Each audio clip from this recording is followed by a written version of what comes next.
అసలు చిత్రగుప్తుడు ఎవరు? ఆయనకు ఆలయాలు ఎందుకు అంత తక్కువ ఉన్నాయి? ఎక్కడ ఆలయాలు ఉన్నాయి? పూజించడం వల్ల లాభాలు ఏంటో ఇప్పుడు ముందుగా మనం తెలుసుకుందాం. హిందూ పురాణాల ప్రకారం చిత్రగుప్తుడు అనేది అత్యంత ముఖ్యమైన దైవం. ప్రతి మనిషి జననం నుండి మరణం వరకు చేసిన మంచి చెడు పనులన్నిటినీ లెక్కించి నమోదు చేసి దివ్య లేఖకుడిగా ఆయనను భావిస్తారు. మరణించిన తరువాత ఆ జీవి చేసిన కర్మలను యమధర్మరాజు ముందు చదివి వినిపించేది ఆ చిత్రగుప్తుడే. ఆ కర్మల ఆధారంగా స్వర్గమా నరకమా అనే తీర్పు ఇవ్వబడుతుంది అని పురాణాలు వివరిస్తున్నాయి. చిత్రగుప్తుడు ఎలా జన్మించాడు అనేది ఇప్పుడు తెలుసుకుందాం.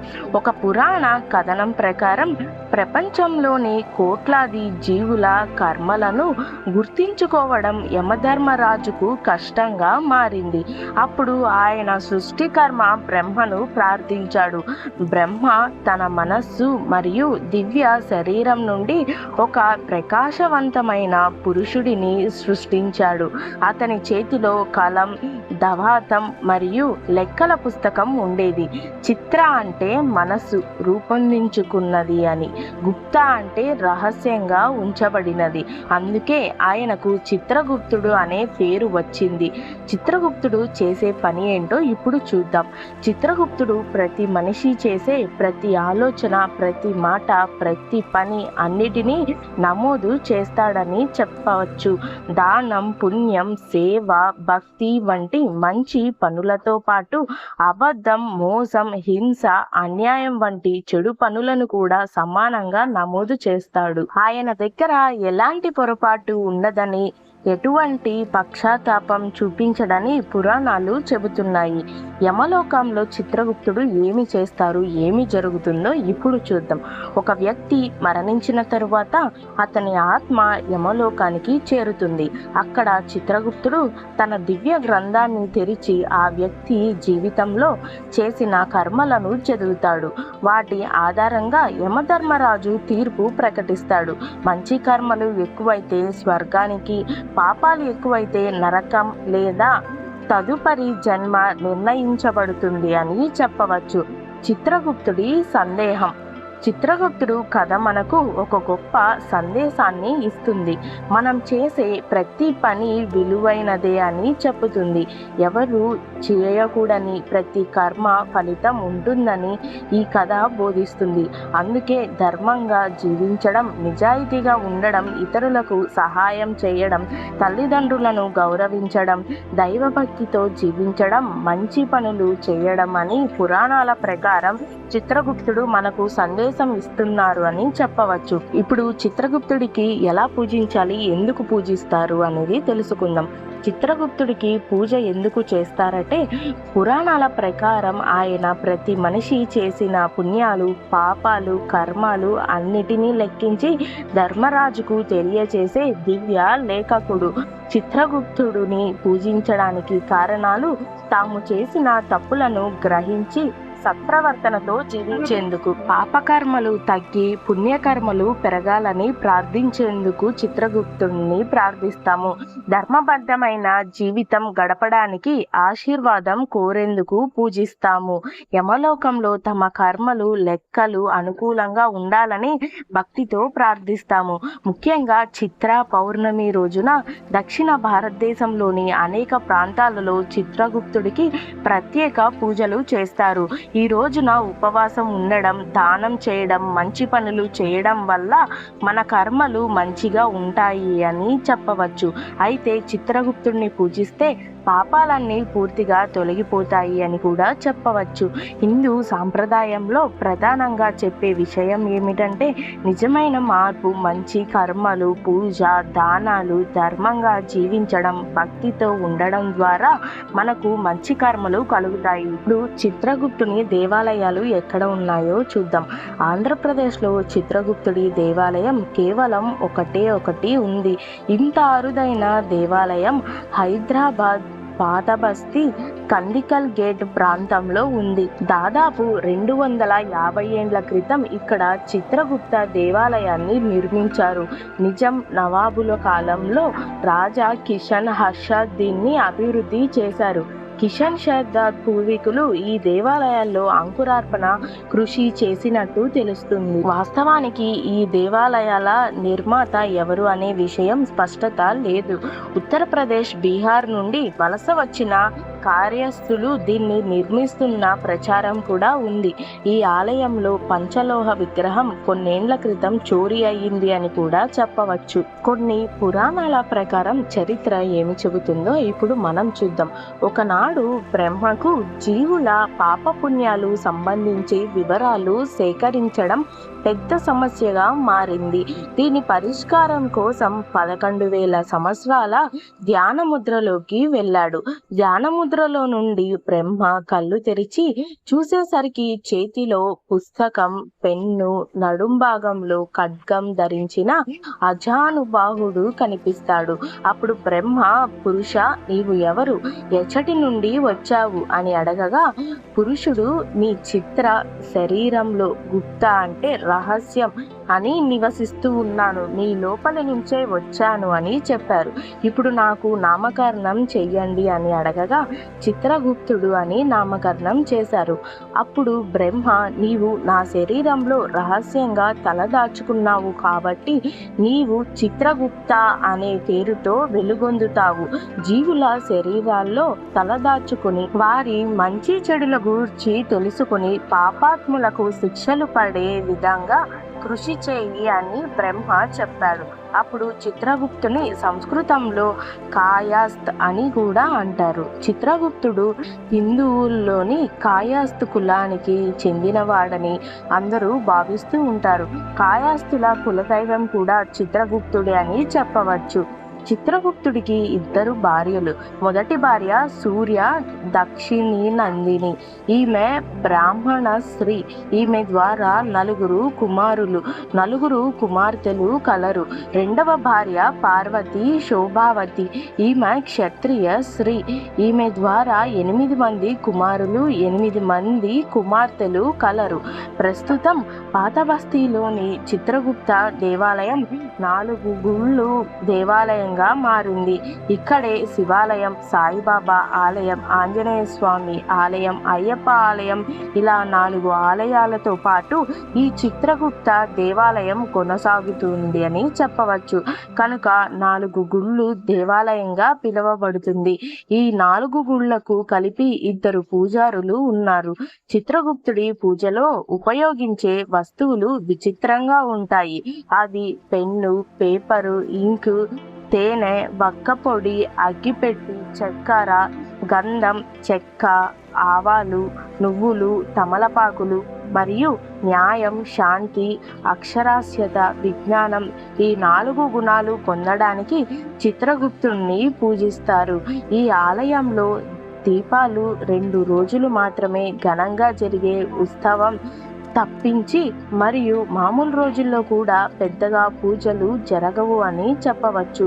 దీపావళి 2వ రోజు యమద్వితీయ సందర్భంగా ఈ రోజు చిత్రగుప్తుడి పుట్టినరోజు నిర్వహించే రోజు అని చెప్పవచ్చు. ఆచారం కొనసాగుతుంది. ఆయనకు విశేష పూజలు చేస్తారు అని కూడా చెప్పవచ్చు. చిత్రగుప్తుడికి ఇష్టమైన రోజు బుధవారం అని దేవాలయ పూజారులు చెబుతున్నారు. ఇక్కడ అభిషేకం, ప్రత్యేక పూజలు జరుగుతాయి. అకాల మృత్యువును జయించడానికి మాత్రమే కాదు, ఆరోగ్యం, చదువు, పెళ్లి, సంతానం, ఇలా అనేక సమస్యలకు పరిష్కారం కోసం భక్తులు ఈ దేవాలయాన్ని దర్శించుకుంటూ ఉంటారు. కేతుగ్రహ దోష నివారణకు కూడా ఈ దేవాలయంలో పూజలు జరుగుతూ ఉంటాయి. ఇచ్చట గల మరో పూజారి తెలిపారు, ఈ దేవాలయానికి భక్తుల సంఖ్య అత్యంత మాత్రంగా తెలుస్తుంది. చిత్రగుప్తుడికి ఆలయాలు ఎందుకు అంత తక్కువ ఉన్నాయో ఇప్పుడు ముందుగా తెలుసుకుందాం. ముందుగా బ్రహ్మ గురించి చూద్దాం. తరువాత బ్రహ్మ గురించి ఎందుకు చెప్పానో చెబుతాను. బ్రహ్మకు దేవాలయాలు తక్కువ ఎందుకు అంటే, హిందూ ధర్మంలో బ్రహ్మను సృష్టికర్తగా, విష్ణువును పరిరక్షకుడిగా, శివుడును లయాకారుడిగా భావిస్తారు. అయితే సృష్టికర్త అయిన బ్రహ్మకు ఎందుకు చాలా తక్కువ దేవాలయాలు ఉన్నాయి అనే ప్రశ్న శతాబ్దాలుగా చాలా మందిలో ఆసక్తిని కలిగిస్తుంది. ఈ విషయానికి ఒకే కారణం లేదు, చాలానే ఉన్నాయి అని కూడా చెప్పవచ్చు. పురాణాలు, ఆధ్యాత్మిక సాంప్రదాయాలు, తాత్విక భవనాలు కలిపి దీనికి వివరణగా ఇస్తారు. మొదటి కారణం ఏంటి అంటే, శివపురాణం ప్రకారం ఒకసారి బ్రహ్మ మరియు శివుడు మధ్య ఎవరు గొప్పవారు అనే వివాదం ఏర్పడింది. అప్పుడు శివుడు అనంతమైన అగ్నిస్తంభం అంటే జ్యోతిర్లింగ రూపంలో ప్రత్యక్షమయ్యాడు. ఈ అగ్నిస్తంభానికి మొదలు లేదా చివరి ఎవరు కనుగొంటారో వారే గొప్పవారు అనే నిర్ణయం మొదలైంది. బ్రహ్ముడు పైభాగం వైపు, విష్ణువు కింద భాగం వైపు వెళ్ళాడు. ఎంతో ప్రయత్నించినా విష్ణువుకు చివర కనిపించలేదు. ఆయన నిజాయితీగా తిరిగి వచ్చి నాకు అంతు దొరకలేదు అని ఒప్పుకున్నాడు. కానీ బ్రహ్మ మాత్రం కూడా శిఖరాన్ని జయించలేకపోయాడు. ఒక కేతకి పువ్వును సాక్షిగా పెట్టుకొని నేను శిఖరాన్ని చూశాను అని అసత్యం చెప్పాడని శివపురాణంలో కథనం ఉంది.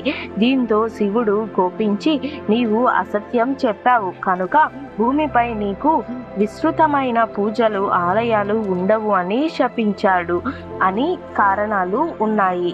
దీని కారణంగా శివుడు శపించడం వల్ల బ్రహ్మకు పూజలు, ఆలయాలు తగ్గిపోయాయి. రెండవ కారణం ఏంటంటే సరస్వతీదేవి శాపం. మరో పురాణ కథనం ప్రకారం ఒక మహాయజ్ఞానికి సరైన సమయంలో సరస్వతీదేవి రాలేదు. అలాగే యజ్ఞ ముహూర్తంలో దాటిపోతుండడంతో బ్రహ్ముడు మరో దేవిని వివాహం చేసుకుని యజ్ఞం పూర్తి చేశాడు. దీనిపై ఆగ్రహం చెందిన సరస్వతీదేవి నీ ఆరాధన భూమిపై చాలా అరుదుగా జరుగుతుంది అని శపించిందని కథ చెబుతోంది. మూడవ కారణం, ఇది చాలా మంది ఆచార్యులు చెప్పే లోతైన భావన. బ్రహ్మ సృష్టిని ప్రారంభించే శక్తికి ప్రతీక. ఒకసారి సృష్టి ప్రారంభమైన తరువాత జీవుల జీవితంలో ప్రతిరోజు అవసరమయ్యేది పరిరక్షణ, విష్ణువు మరియు కష్టాలకు నివారణ, మార్పు శివుడు అని చెప్పవచ్చు. అందుకే ప్రజలు నిత్య ఆరాధన ప్రధానంగా విష్ణు, శివ, శక్తి దేవతల వైపు ఎక్కువగా అభివృద్ధి చెందుతారు అని చెప్పవచ్చు.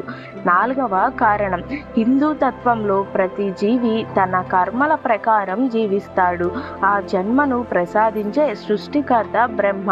కానీ జన్మ తరువాత జీవితం ఎలా ఉండాలి, మోక్షం ఎలా పొందాలి అనే దిశలో ప్రజలు విష్ణువును పూజిస్తారు, శివుడు మరియు దేవరూపాలను ఎక్కువగా ఆరాధిస్తారు అని చెప్పవచ్చు. అందువల్ల బ్రహ్మకు పూజ సహజంగానే పరిమితమైందని కొందరి పండితులు చెబుతారు. అయితే బ్రహ్మకు ఆలయాలు అస్సలు లేవా అని కూడా అనుకోవచ్చు. అలా కాదు, భారతదేశంలో కొన్ని బ్రహ్మ ఆలయాలు ఉన్నాయి. వాటిని అత్యంత ప్రసిద్ధమైన బ్రహ్మ ఆలయం, అలాగే కొన్ని ఇతర ప్రాంతాల్లో కూడా చిన్న ఆలయాలు ఉన్నాయి అని కూడా చెప్పవచ్చు. కానీ శివుడు, విష్ణువు, అమ్మవారితో పోలిస్తే వీటి సంఖ్య చాలా తక్కువ అని కూడా చెప్పవచ్చు. మనకు ఈ కథలు చెప్పే సందేశం ఏమిటి అంటే, ఈ పురాణ కథల ప్రధాన ఉద్దేశం అంటే అసత్యం చెప్పకూడదు, అహంకారం పెంచుకోకూడదు, ధర్మాన్ని విడిచిపెట్టకూడదు అనే బోధన.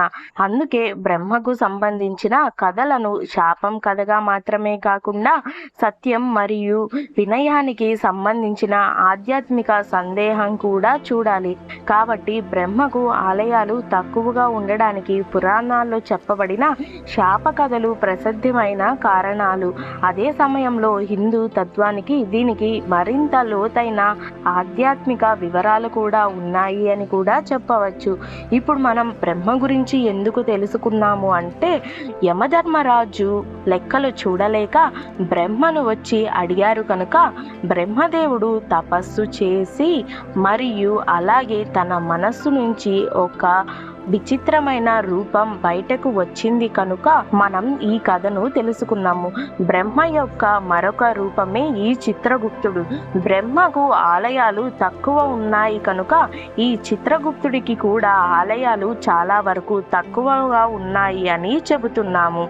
ఇప్పుడు చిత్రగుప్తుడిని పూజించడం వల్ల ఏ లాభాలు ఉన్నాయి అంటే, చిత్రగుప్తుడిని పూజించడం వల్ల పెళ్లి, సంతానం, ఆరోగ్యం వంటి మంచివి కలుగుతాయి. అన్యాయాలు తగ్గించి న్యాయానికి దారి తీస్తాయి. మనం చనిపోయిన తరువాత లెక్కలు సక్రమంగా ప్రవర్తిస్తారు కనుక మంచి మంచి లాభాల కోసం న్యాయంగా ప్రవర్తించడానికి, న్యాయబద్ధంగా మనశ్శాంతిగా మనం ఈ జీవితం జీవించడం కోసం చిత్రగుప్తుడిని పూజించడం వల్ల ఇన్ని లాభాలు మనకు కలుగుతాయి. స్వస్తి. ఇక్కడితో చిత్రగుప్తుడి యొక్క జననం, పూజించడం ఎలా, ఎందుకు, ఏంటి పూర్తి వివరాలు తెలుసుకున్నాం కదా.